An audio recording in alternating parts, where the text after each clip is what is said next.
The spread is the difference between the ask and the bid price.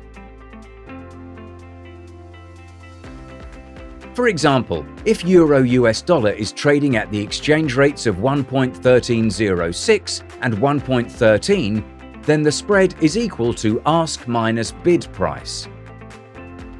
1.1306 minus 1.13. The difference is 0.0006, or 6 pips.